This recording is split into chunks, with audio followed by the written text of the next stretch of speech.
Hello and welcome to another episode of Hour of Healing. Friends, I am your weekly host, Joe Debra.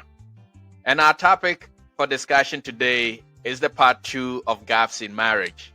Again, our guest is Dr. Bright Adjei, who has his doctorate in physical therapy and also works as a real estate agent.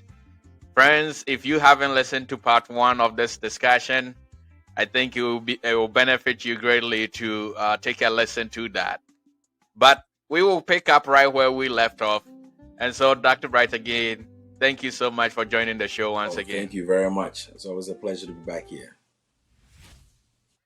Wonderful. So, Dr. Adjei, we were having a discussion about what causes gaps in marriage and some of the things that contribute to it. We talked about the external factors and the internal factors. We talked a little bit about upbringing. We talked about the culture. We talked about education, whether the amount of education or the less of education being also a contributing factor to gaps in marriage.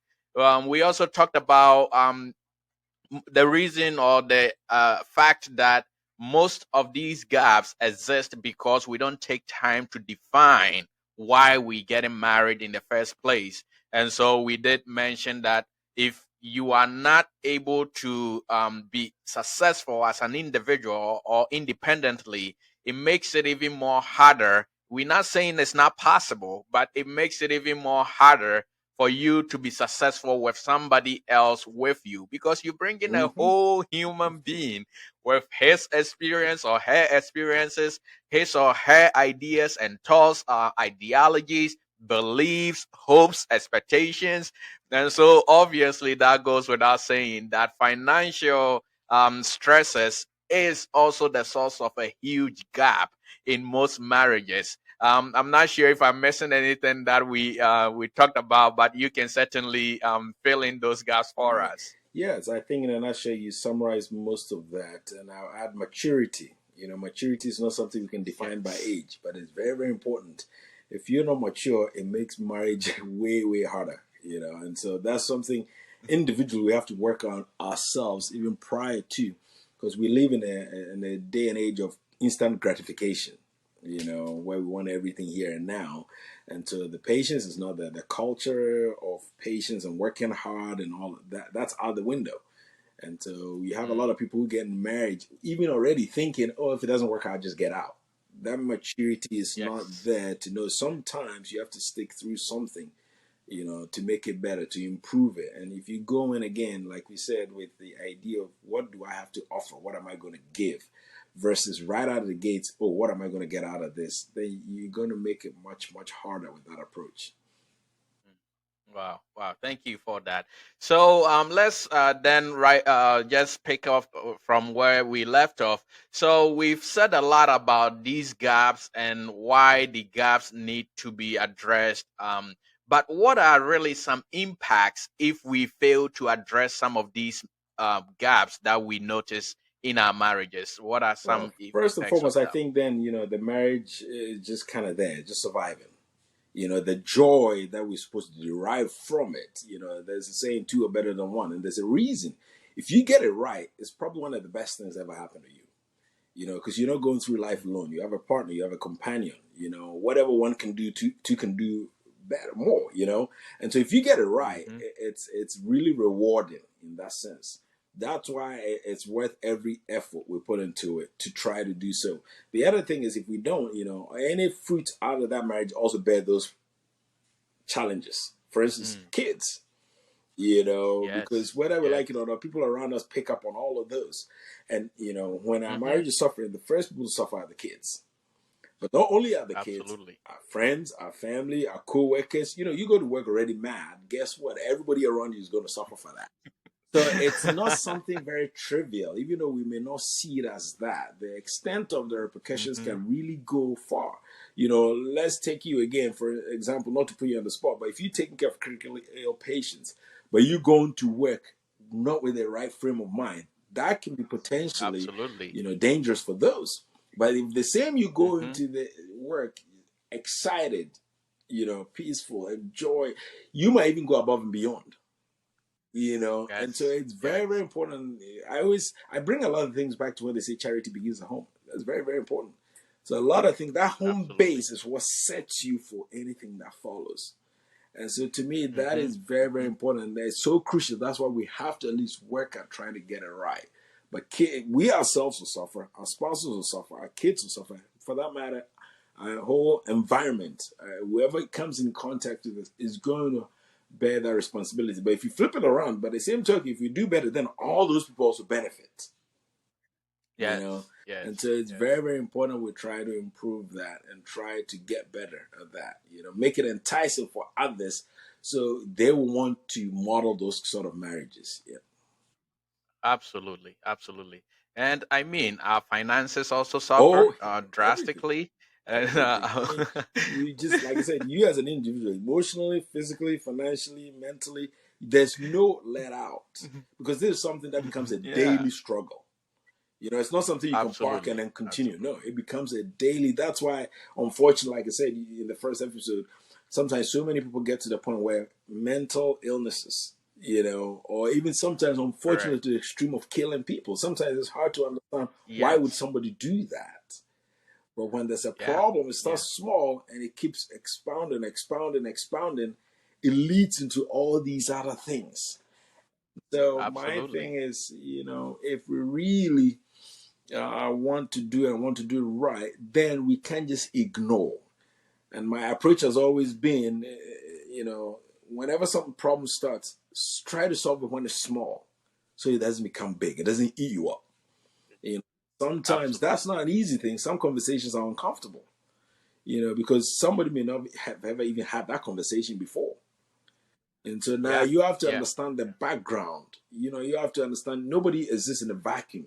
So you have to look at things in a context. I Mm-hmm. used to tell my Mm-hmm. wife, I remember when we were dating, one time we are going to meet my family. And the first thing I said, we are loud. And there's a lot of us. And I said, are you sure you can handle this? And I knew at that time, you're not necessarily looking down the road and you think, oh, I'm just excited, I'm getting married. Like, yes, Mike, but you know what that really means. Because you're going to have to Absolutely. deal with these people going forward. Yep.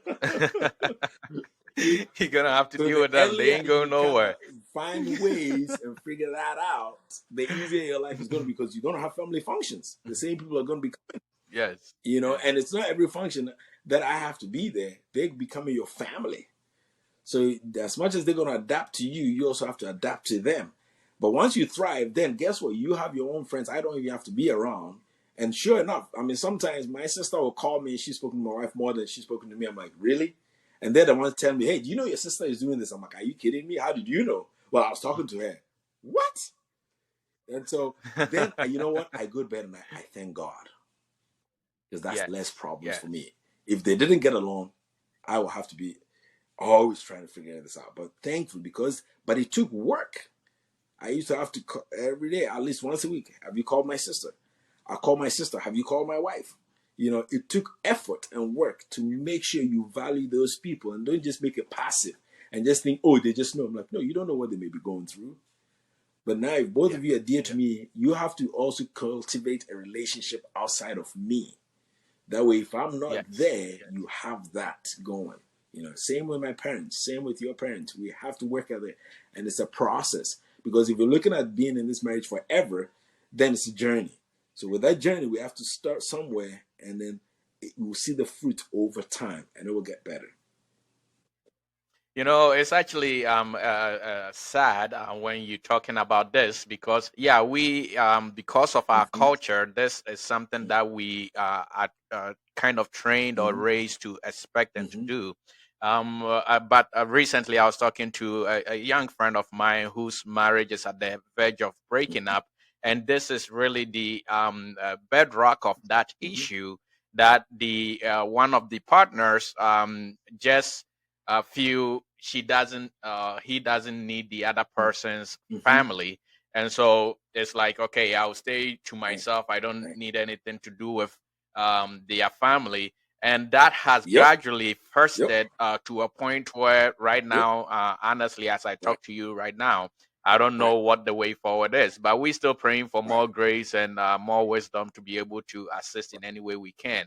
And I think for the couple, I think the family also has to help in that sense, as you Mm-hmm. said that you tell your sister, have you Mm-hmm. Oh checked in yes. on this Oh yes. person? Sometimes it may get to a point where it might feel Right. painful that you are outreaching Right. and there is Yeah, no man. response It's coming good. in, Yeah. but to yeah, but to try to help the union that your family member and another Right. person has Right. formed, you sometimes have to keep Right. pushing through that. Right. So thank you for sharing that with Yes. us. I want to piggyback on something that you said about the Mm-hmm. children being Mm-hmm. impacted when these gaps are not addressed. Because, I mean, let's face it, we all know people that grew up in not ideal Right. environments.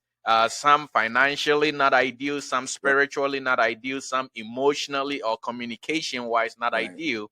And so when such people, when you live with such Mm-hmm. people, you realize that even the things that were not Mm-hmm. communicated to them Right. verbally are the very things that Repeat. they are Right. doing or they are Right. showing. And so I think it has a very profound impact on especially the kids Right. that we raise or the gifts of kids that we've been given to Right. raise. But I also want to take it on the flip side and ask your opinion on this. That to me, I personally believe that if there are gaps and they are not Mm-hmm. addressed, that when children Mm-hmm. come in, they kind of um, make it even Right. Right. wider. But what is Right. your Oh opinion yeah. or thoughts on Because that? kids expose the gap. Oh yeah. They Hmm. put a Hmm. shining light on it. Because as adults, you can kind of manage it and do your thing. But when kids come in, Absolutely. some things you can't hide anymore. So, for instance, I think a lot Yes. of people, again, like we asked about what's the purpose of getting married? When it comes to children, what's the purpose of having kids? Is it just because we're married, so now we Mm, have to have kids? So, a lot of people don't even mm, have that conversation, that they don't understand the responsibility of trying to raise kids. mm. There's a Wow. reason why a scripture says, train the child the way they should grow. What does it mean to train? So, a lot of couples don't even try to figure it out. Wow, this is a huge responsibility. That one I can't do by Absolutely. myself, so I need constant grace from God to try to be able to do that. But I think once you even understand the scope of what that responsibility is, it lets you know, one, you can't do it by yourself, and two, you and your spouse Yes. really need to have that understanding of how we're going to try to approach this. Because Correct. otherwise, that's what makes the gaps bigger. Because I'm saying go Yes. left, he's saying go Yes. right. Now the kids are in the middle, we're confused. What do we do? And sometimes we think when they're young, it's not important. But what we don't realize is when they're young, they're still picking up even on the nonverbals. They might not be able to say it, but Absolutely. they experience. And kids Absolutely. are sharp. They're smart. I always tell people, don't underestimate kids. And there's research that even tells you, I think by age 3 or 4, kids are set kind of in their ways. So before they can even tell you what they know, they've already picked up from the parents how you go about things. Correct. So a lot of us, when they're 8, 9, Correct. 10, we try to beat around the bush. We forget, well, we set them up already by 3 to 4. And so Mm-hmm. for me, again, it's one of those things where it doesn't mean you know everything, but at least you realize and acknowledge that, hey, we're trying to, hopefully God bless us with kids maybe in the next year. How are we going to raise them? What Absolutely. is our plan with the Absolutely. kids? We won't cover everything, we won't remember everything, but what are some of the things we're going to Nope. make sure we're in tune? And it may be, okay, simple things such as, you know what, we will never disagree in front of the kids. Even if we have to disagree, we'll make sure they're not around, and then we can figure it out. Because Mm-hmm. we're humans, we're not going to agree on everything. Absolutely. But some of the little things, how are we going to raise them? Are we raising them ourselves? Somebody probably got Mm-hmm. married and thought, I'm going to marry the medical doctor. I'm going to be a stay-at-home mom. That was never communicated. I thought, oh, I got someone who's very independent, who's going to work. So we're going to raise. Now we got a problem. Because it never occurred to them, maybe the medical doctor thought, I want to raise my kids. So maybe now you're working. But all these things have to Yeah. have conversations and try to come up with some way, some structure generally. Things will happen where they have to be tweaked, they have to be changed. Absolutely. Maybe one set of parents live close by. Do you just assume, or they're just going to move in and help with the kids? But you haven't worked out the relationship Exactly. between the other spouse and the in-law. How's that going to happen? So a lot of these things, when you look at it in terms of Jenny, that is why it makes it easier for you to put the effort in. I tell you, that first 2 years when I was I'm trying to figure out the marriage out myself and my wife because we're just not living. But at the same time, even extra responsibility of trying to get on my parents, get on my siblings. Make sure you call in my wife. It's a birthday. Have you checked in? And then get on my wife. Make sure you're trying to create a family unit. Because if you don't, we're all going to suffer for it down the road. And especially when kids come. Absolutely. Because who's going to Yes. celebrate the birthday? Whose house are we going to? Well, I never want to see your parents. Or who is even Yes. coming? And so it's one of those things I think we really have to understand when it comes to parenting. It's a huge, especially in this part of the world we live. And one, we Absolutely. have to realize we can't do it on our own. We can't do it by ourselves. We need help from God. And God also works through people. And some of those people are the parents and the families, the uncles and aunties and friends. Friends are all community. And so we have to work Absolutely. at those relationships. That's why the first relationship between the two couple, and then you build all the other relationships out of that. When kids come, where they're going to school, going to private school, public school. Is it because you have maybe religious beliefs? You don't want them to be exposed to some of these things. Mm-hmm. If you haven't figured it out and talk amongst even as a couple, then guess what? The kids are just going to expound that problem because you just assumed. Well, I just assumed you understand. Well, I also just assume you understand. And then that sometimes actually is what leads Absolutely. to more of a divorce route because now they're shining Correct. bigger light and things that you can ignore, you can't ignore anymore. They're bringing it to the surface over and over and over, and it becomes a point of frustration. Absolutely. Yeah, and I just trying to keep us on Right. track so we can make this in time. But I think it's again I said this in part one, that these are Mm-hmm. practical. These are things that we Mm-hmm. hear of, we see, we face, we Mm-hmm. deal with on a daily basis. I don't remember the name of the pastor per se, but I listened to this African preacher who said the first sermon that a child, Mm-hmm. any child, should hear is not what a pastor gives in a Mm-hmm. pulpit, but the sermon of the relationship between mom and Correct. dad. And he went on to expand on it further, some of which we've alluded to. But the truth of the matter is, when you don't close these Mm-hmm. gaps, when you don't work on these gaps, yes, granted, you're not going to be able to close all of them. But when you don't work on them, when you are not actively engaged in working on them, then the cascade of Yep. effects becomes something that affects the community as Yep. a whole. But let's go right on. And now we know the gaps. Now we know what some of the consequences are, even leading to divorce if we don't close this gap, whether in the Mm-hmm. church, in the workplace, in the society, in our homes, and within the families. So, how do we go about closing these gaps, Dr. J? Very good. Very good. Very good. First, we want to have to one acknowledge it as we've done. Two, we want to do better. We have to make that choice. One of the things I like, even in scripture, is in everything we've been given a choice. Yes. I have to decide: do I want this to be better? Do I want to be better? And what's my Mm, role in doing so? And that's the first part because these things don't happen by accident. It's a daily struggle, it's a daily challenge. Your marriage is not perfect. My marriage is not perfect. So when we say absolutely this, the not. only thing that I think I know that helps us is that we know we want to do better every day. That's a choice as Correct. an individual the person has to make. And in doing so, then the other thing again, as believers, then we have to acknowledge we cannot do it on our own. That's also Mm. very, very important. It says the spirit and the flesh, always constant battle. Sometimes you know what to do, you still can't do it. There's a reason, you know. So you have to be in tune with the spirit. And basically what that means is with the word of God, with God. You have to be in a relationship with God first. A lot of these things where having the right relationship with God is hard to do. That's why the Bible says, Absolutely. how can you say you love God whom you don't see, but you don't love the person you see every day? You have to make it right Absolutely. with God because He's the one, He's the source of all of this. He's the one going to teach us all of this. He's the one going to lead us into all truth, direct us, love, all these things that we hope to espouse. We have to receive it first and understand it. That's why my favorite scripture, I think, in the last few years in Bible is Proverbs, where it talks about in everything get understanding. Even if it costs Standing. you, Yes. there's a reason for Everything. that. Yes. You know, wisdom and understanding. If you don't have the understanding and you just do things just because, then you crash. But when you Yes. tap into in any and everything, before you do anything, we used to have a song in our local dialect, the Presbyterians say, in any and everything you do, I go and ask God if it's pleasing to Him first, Yes. right? Yes. He is first the source. Once you make the choice, you have to go to Him. After all, the template we as believers are following is that which He has given us. And so Yes. nobody else can teach you. You have to go to the source. And He's given us the source, His word. And it's such that it's available to any and everyone in whatever language. Spanish, English, whatever. And it's no wonder you need a prerequisite.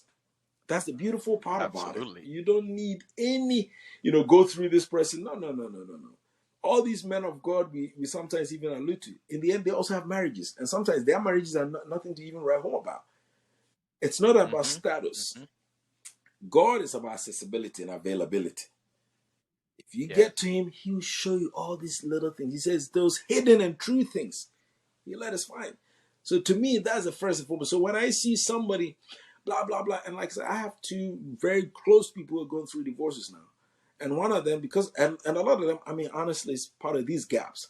But fundamentally, because Yep. they even both sets are still Christians, that lets me understand they haven't understand what it means to let go and let God take control. They don't understand that Mm. part, and that's something you have to do individual before even the marriage comes in. That Exactly. love and forgiveness is only when the Spirit of God is in you.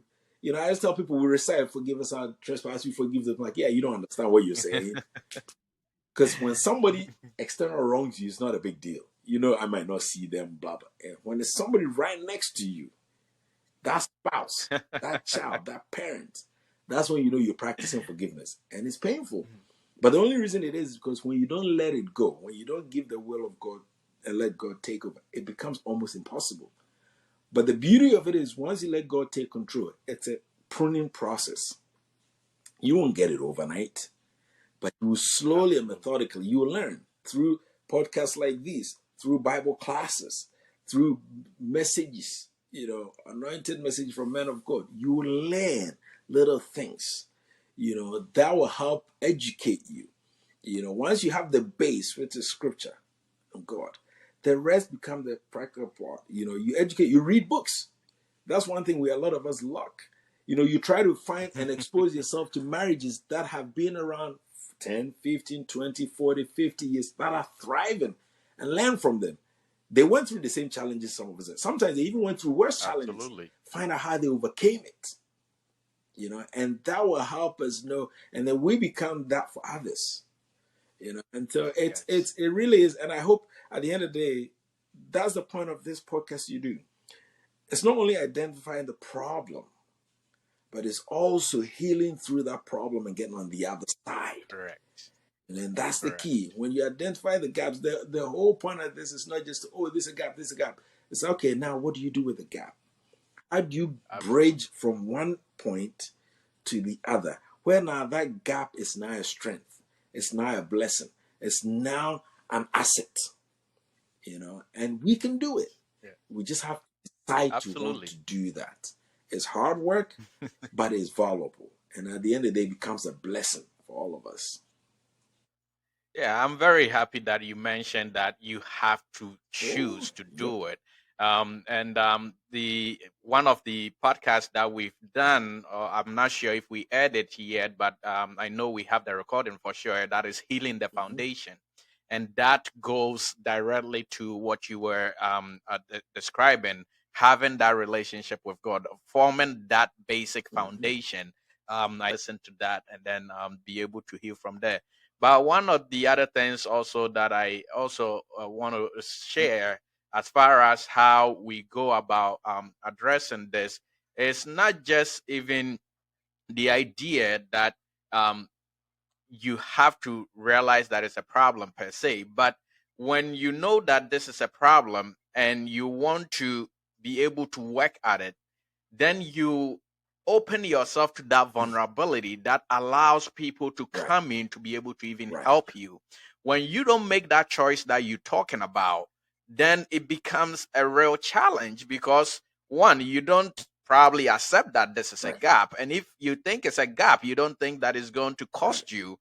And there's this couple that I'm chatting with them, and they telling me all these Right. problems that they have identified, and then the wife says, "But that is not going to affect our marriage." And I said, Right. "Why?"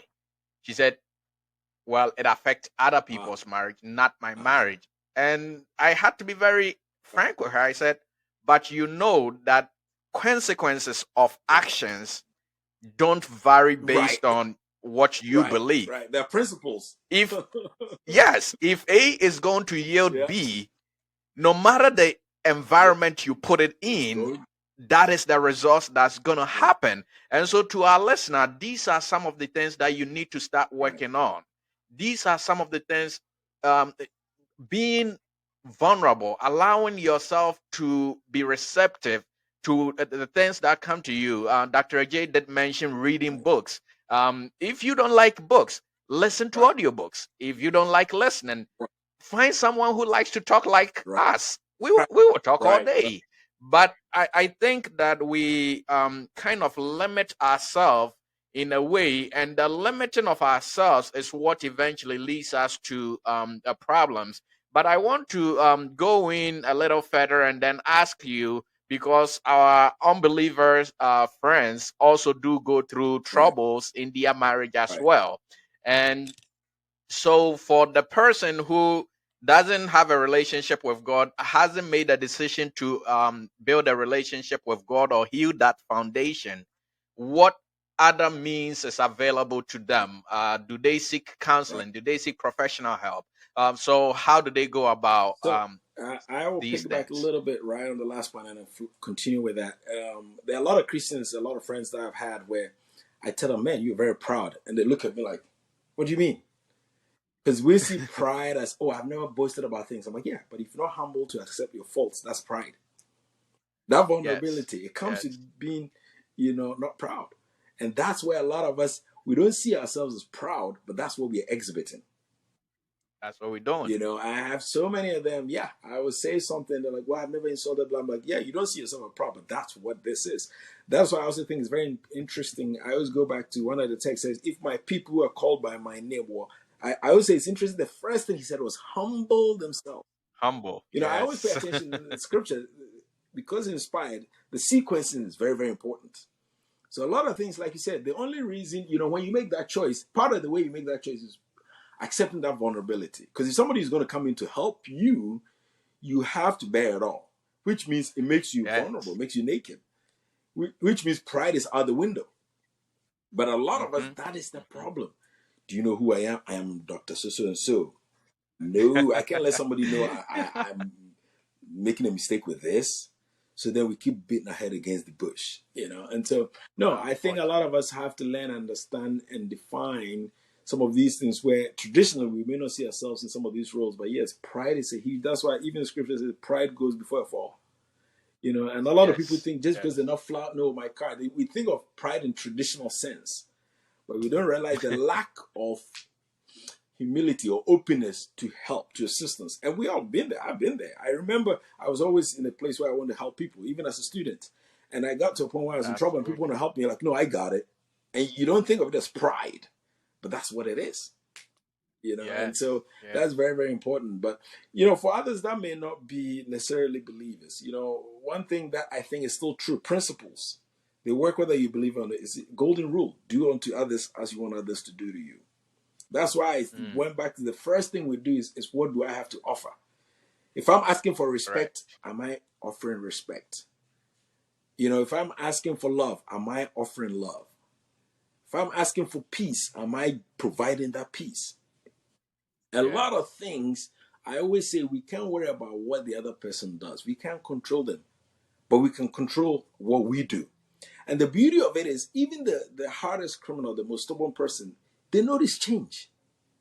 They notice things that Hmm. they know, man, look at that guy. What happened to him? They might be confused and don't know the source where that's coming from.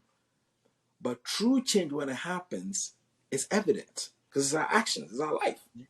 You know, I'm one of those people, I always tell people, professional services, all those things, they're good. But again, they all start with making a choice and making yourself vulnerable because they're going to tell Hmm. you to go do something. So the point of it is whether you do or you don't, that's up to you. It's up to you. So the golden rule is a simplified version, but it's very true. Scripture will put another is love your neighbor as yourself. Who's your neighbor? Anybody else. We're all equals. One is no more important than the other. At the end of the day, it's the same blood that flows through all of us. You may be sitting on an escalator, I may be walking, but guess what? When we all bleed, we bleed the same.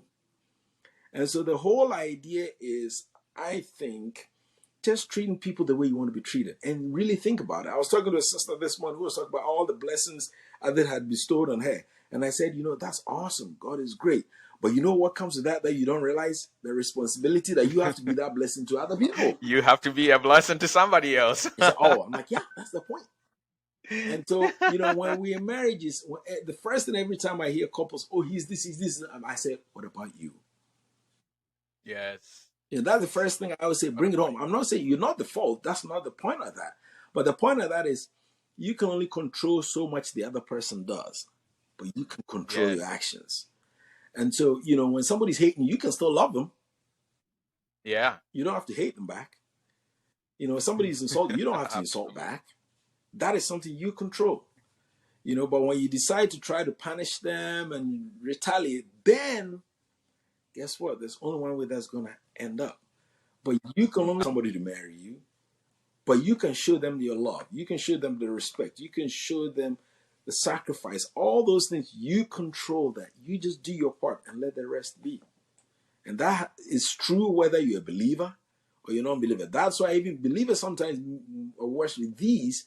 That's why we talk about that even, Christian marriages are collapsing. Because these are principles that doesn't matter. Absolutely. Absolutely. Yeah, Dr. Adjei, we're going to be wrapping up soon. But before I ask for your final thoughts, I will actually ask you this question, and you can certainly lead into your final thoughts with this. So how do we help the person who is in a marriage and the partner is refusing to accept that these gaps are creating or can or will create problems for them? How do they also start healing? Say, so help us God, right? Because that's the hardest part is when you're the third person, not in the marriage. Because sometimes what we don't realize is, whenever somebody shares something with us, that's sharing it from their perspective. That's one. Correct. And, we all see things a certain way depending on our perspective. And that's why I also think the relationship is very important, because I think when we have that relationship, even when somebody's sharing something with us, if we have that relationship with the other person, we can engage them. Because sometimes, because of what's happened in the marriage over and over and over, they tuned out. Or they present the same message in such a way that the other person is no longer receptive. One of the things I always challenge people, which I may be wrong, but I always like when somebody comes in and say, especially, this is classic, the woman will come and say, my husband never goes to church. They never go to church. I've said and tried everything, but he will never come to church with me. And, I always ask them a piercing question in return. I said, what's your attitude at home? You may be coming to church every day. Well, I don't think that's wrong. You may be coming to church I don't every think that's day, wrong but at all. if he is not seeing the benefit of you going to church, there's no motivation for him to go. And a lot of them take offense to that because they think, well, I'm doing everything. I'm like, maybe you think you are. But I will interject quickly because I've had a similar situation. An elderly couple, actually, a few years, quite a reasonable amount of years older than me. And then I asked them the same thing, and I asked the lady. I said, "How about you bring church home with you? Because if you live out the life that you want him to go to church to live with him, or for him to see in the house, he will start living that life or going to church with you if that's what it is." So I'm sorry, but I just wanted to interject with because that. we talk about a lot of these things. The reason why I give practical situations is because those are what we live with every day. Christianity is not some spiritual vacuum. It's something that has to show and be evident. So if you tell your husband, I'm going to women's fellowship meeting, true, you're going for an hour, but you didn't care enough to find out whether there was food at home, whether he needed anything, and that's your thing you do, you have to go to church, guess what? He will never be interested. And so when it comes to some of these things, that's one of the first things I say. It's not necessarily you complaining or sharing, but the point is, first and foremost, he or she is married to you. And so you have to be able to engage them and understand and find out why or why not. You may not agree with it, Correct. but any person wants to be heard. They want to be valued. Yes. And if they don't feel valued by you, they could care less who you bring in, whether it's the bishop. Right? No. That's the first and foremost. And two, that's why you also build a community of friends. And that's why you also build a community of people that both of you are also in that kind of relationship with. Because I strongly believe most things, 9 out of 10, you always have to try to solve between the two of you. Because at the end of the day, it's the two of you that it affects. And the two of you are the one living out. I strongly believe that. But if for whatever reason it goes beyond the two of you, if you bring in any person in, if that person doesn't have a relationship with that other spouse, forget it. That's why relationships are so important. You know, before you can communicate with them, you have to have a relationship with them. Before they'll be receptive or even have time. But if you go bring your pastor who he is, no idea who they are, it's not working. You know, if you go bring, but if it's somebody, it could be their colleague, their co-worker. We all have people, for lack of a better word, I think in our language, you can say a ferubi. I don't even know how to frame that in English. No, someone that we revere, right, exactly, and respect. Exactly. Yeah. So you have to find that connection, you know, and then maybe once you present to them, but you also have to be ready for feedback. You know, in our culture, they used to have this proverb where they say, and just wait them. When you're the first one to file a claim, it doesn't mean, you know, you won the suit. I had one couple where the young lady came. They're both very good friends. In fact, I knew the lady before the husband. And the husband has become very, very close. But they were having issues. So the girl came to me, you know, and she laid out everything. And after she was done, I realized I didn't even need to talk to him yet. Because there's so many things that she's saying that herself she has to work on. And I think she was very upset with me because her point was she was just telling me so I could go berate him. And I'm thinking, I don't even have to go berate him based on this. If you want me to be honest, or do you want me to tell you what you want to hear? And so sometimes when we even share these things, we also have to be ready for that feedback and say, I want you honestly, you know, in as much as the person may be helping you with prayer, but when it's time for advice, we should be honest enough that don't tell me what I want to hear. You know, tell me what you genuinely think, and we'll be ready to implement that. And so may God help us. I mean, it's a constant struggle, a daily struggle. But with God's help, we can and we will be able to thrive in our marriages. God bless you. Well, thank you so much, Dr. Adjei. This is fascinating stuff, and I believe we can just keep going and going. But, dear listener, we will be ending here. But basically, to summarize what we've discussed with you, I live my life on the principle that nobody marries their enemy.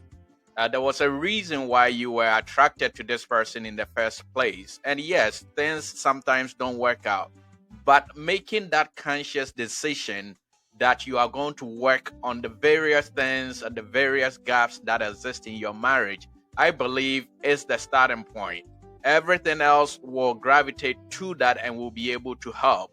So, like we talked about, gaps in marriage refers to any area of your marriage right now, as you're listening to us, where there is dissatisfaction or disconnect between you and your spouse. And that can even involve things outside of you that is influencing the relationship that you and your spouse have. It could be intimacy, it could be communication, it could be trust, it could be financial issues, interest, support. You can name it. Anything in your life where there is a disconnect or a dissatisfaction right now. Friends, we urge you to actively sit down, consider it, make that conscious decision to work at it.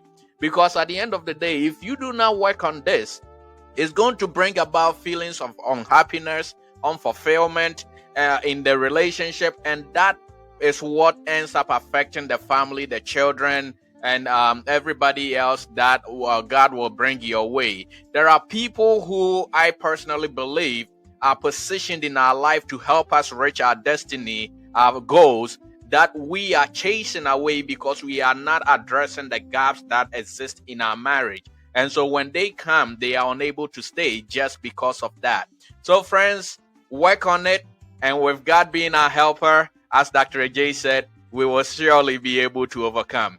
Thank you so much for joining us again today for another thought-provoking conversation. Again, this was part 2 of Gaps in Marriage. God bless you for listening, and we will see you same time next week. Bye-bye.